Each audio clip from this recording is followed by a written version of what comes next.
Hola y bienvenidos a Euronews, hoy con las noticias de este martes 14 de mayo. Estamos pendientes de la crisis política en Venezuela por la tensión en Caracas ante la fuerte presencia policial en la sede del Parlamento tras una alerta de bomba. Vamos ahora con el resto de los titulares. Mike Pompeo se reúne en Sochi con su homólogo ruso Sergei Lavrov para abordar la situación en Venezuela y la crisis nuclear iraní, entre otros temas. El sabotaje contra 4 petroleros en el estrecho de Hormuz enciende las alarmas de seguridad en la región.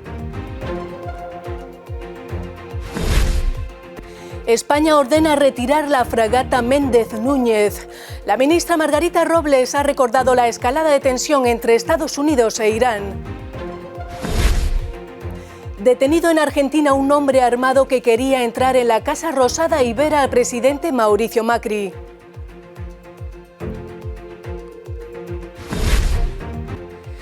Arranca el Festival de Cannes con una de zombies, Los muertos no mueren, de Jim Jarmusch. Alejandro González Iñárritu es el presidente del jurado. La reunión entre Mike Pompeo y Sergei Lavrov bajo el signo del optimismo. El presidente de Rusia, Vladimir Putin, ha declarado ante el jefe de la diplomacia estadounidense querer restablecer relaciones completas con Estados Unidos. Lavrov propone normalizar relaciones con Estados Unidos y Pompeo advierte de que no tolerarán intromisiones en las próximas elecciones.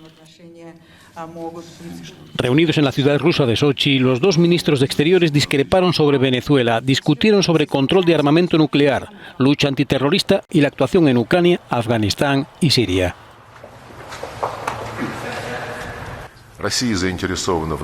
Rusia está interesada en la normalización del diálogo y estamos convencidos de que es absolutamente posible y realizable si partimos de la base del respeto mutuo y del respeto a nuestros mutuos intereses. Los canales del diálogo se congelaron en gran medida por una oleada de acusaciones infundadas sobre nuestros supuestos intentos de influir en las elecciones estadounidenses.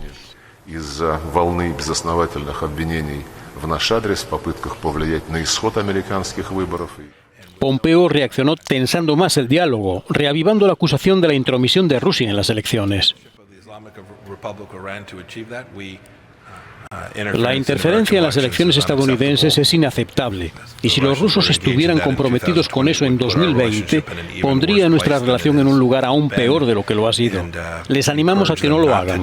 No toleraremos algo así. Lavrov recalcó que la publicación del informe del fiscal especial Robert Mueller despejó cualquier duda contra Rusia. Pompeo aprovechó para pedir públicamente a Rusia que deje de apoyar al presidente venezolano Nicolás Maduro. Lo veíamos al inicio de nuestro informativo, con los ojos puestos en Venezuela. Se mantiene la tensión en Caracas por la alerta de bomba en el Parlamento y ante el posible desalojo de la Embajada de Venezuela en Washington.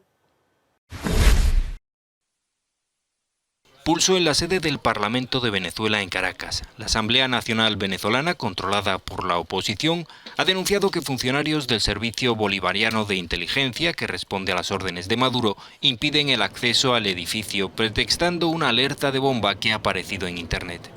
El Legislativo había convocado este martes un plenario ordinario para debatir sobre la desaparición del primer vicepresidente Edgar Zambrano, las detenciones ilegítimas, persecuciones y allanamientos contra diputados. Para impedir el funcionamiento de la Asamblea Nacional. Lo que intenta hacer la dictadura es acabar con la Asamblea Nacional. Lo que intenta hacer es disolver a destajo la Asamblea Nacional. La tensión se mantiene también en la Embajada de Venezuela en Washington, donde 4 activistas pro Maduro se niegan a obedecer la orden de desalojo de las autoridades estadounidenses.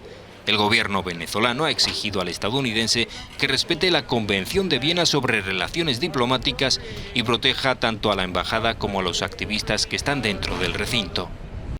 La tensión entre Washington y Teherán se ha trasladado al estrecho de Hormuz, un brazo de mar por el que pasa alrededor del 30% de todo el petróleo que se exporta en el mundo.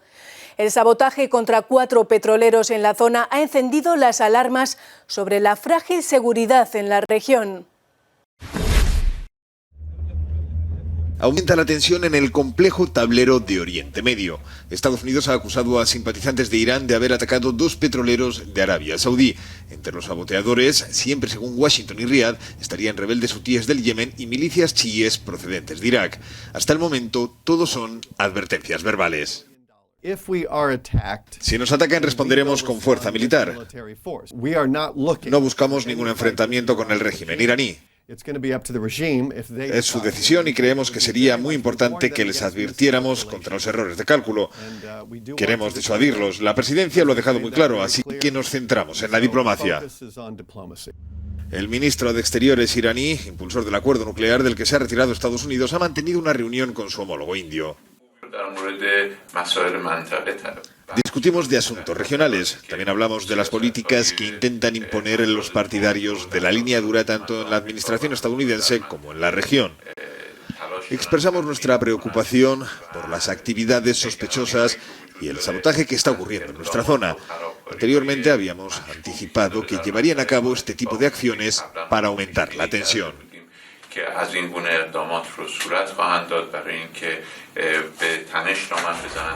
India, segundo importador de crudo iraní tras China, ha suspendido sus compras por temor a las represalias de Estados Unidos, que quiere bloquear la principal fuente de financiación del régimen de los ayatolás. España ha ordenado retirar la fragata Méndez Núñez de una misión encabezada por Estados Unidos. La flota estadounidense se dirige al estrecho de Ormuz para entrar en el Golfo Pérsico, que cruzará ya sin el buque español.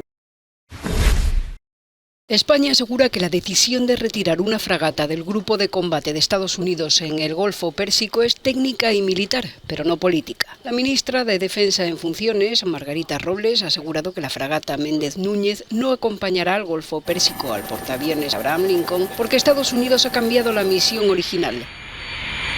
Ahora el gobierno de Estados Unidos ha marcado una misión que no estaba prevista con el gobierno español, y desde ese punto de vista nosotros temporalmente interrumpimos ese acompañamiento, esa integración.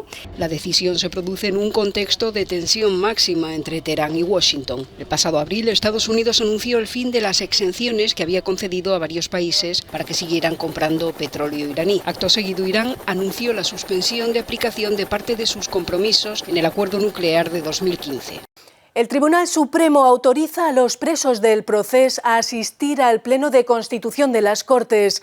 Los 5 presos del Procés, que obtuvieron escaño en las Cortes el 28 de abril, seguirán encarcelados, pero podrán acudir a la sesión de investidura el 21 de mayo. Los presos del Procés con escaño asistirán a la Constitución de las Cortes.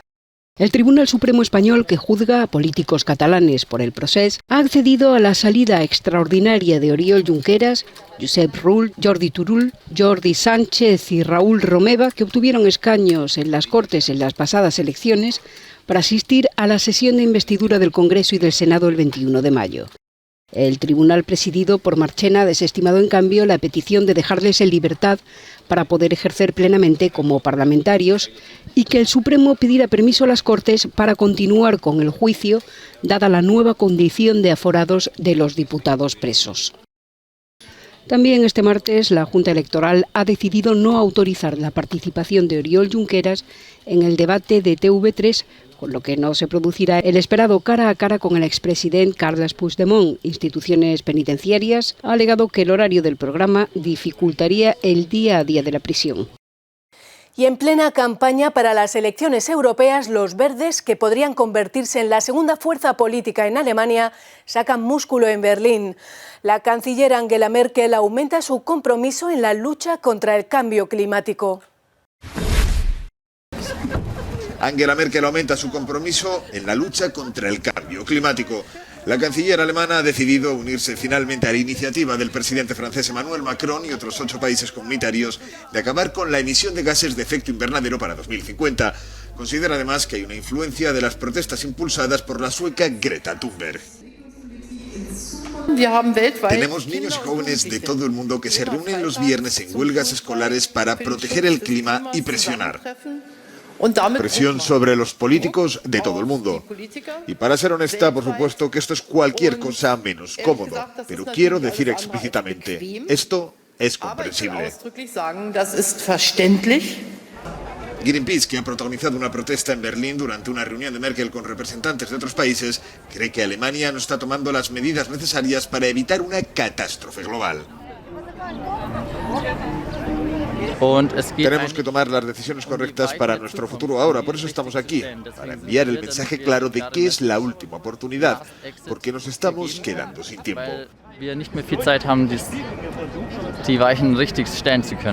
La canciller ha subrayado que el debate no es si cumplir el objetivo, sino cómo hacerlo, y ha señalado los problemas financieros de países desfavorecidos para alcanzar las metas con el fin de salvar el planeta.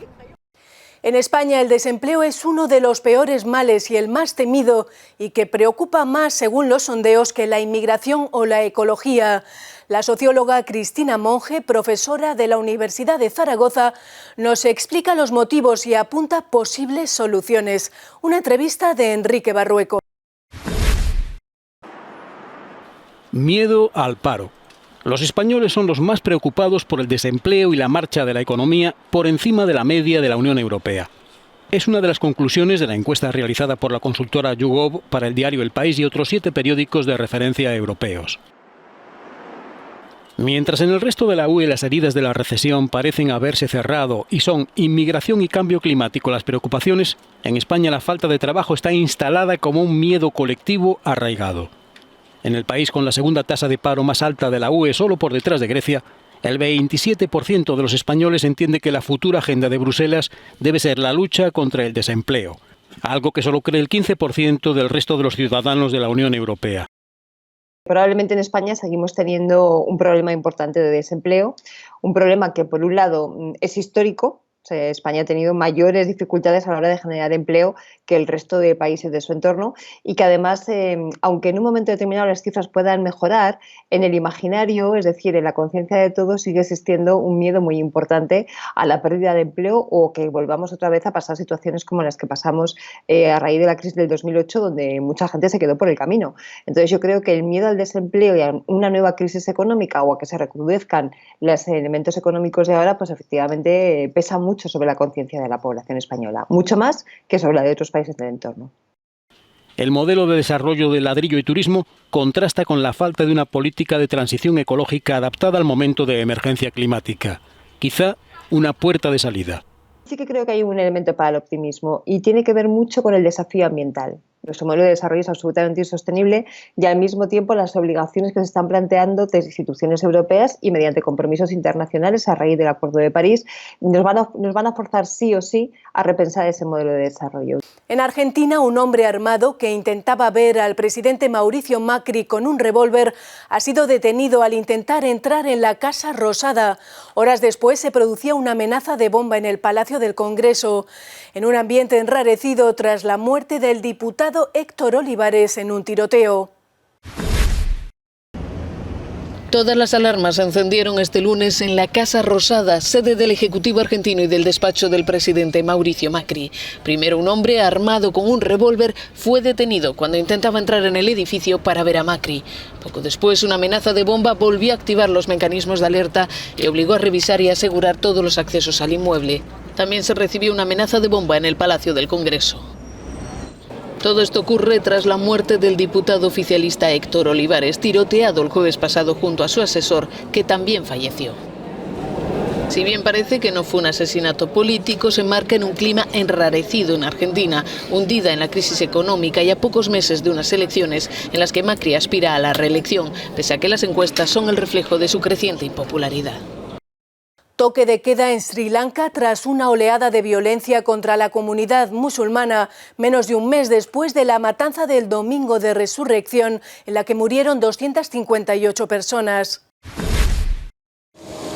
Y Sri Lanka está al rojo vivo. Las autoridades impusieron este lunes un toque de queda en todo el país a raíz de un estallido de violencia contra la comunidad musulmana. Mezquitas, comercios y vehículos han sido atacados. Y hay un muerto, un comerciante musulmán que falleció en el hospital tras ser linchado. Llegaron unas 15 personas en 3 o 4 vehículos, explica este hombre. Uno traía una espada, intentaron atacarme, amenazaron con matarme. Me escapé por la puerta trasera. El mismo grupo atacó la tienda de mi hermano. Todo comenzó cuando grupos de jóvenes armados con palos y barras de hierro hicieron irrupción en distintas zonas del norte del país. El ejército ha sido desplegado para contener la violencia. Esta escalada de tensión se produce menos de un mes después de la matanza del Domingo de Resurrección, cuando una serie de atentados contra iglesias y hoteles de lujo reivindicados por el grupo Estado Islámico dejó 258 muertos. Las autoridades han bloqueado las redes sociales para evitar que se utilicen para atizar la tensión entre comunidades.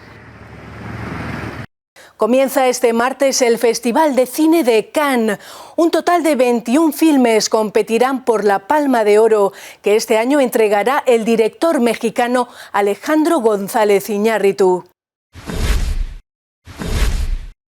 Ya nos despedimos, pero la información continúa en próximas ediciones y en nuestra página web. Les invitamos a seguirnos a través de nuestras redes sociales. Gracias por su atención y hasta mañana.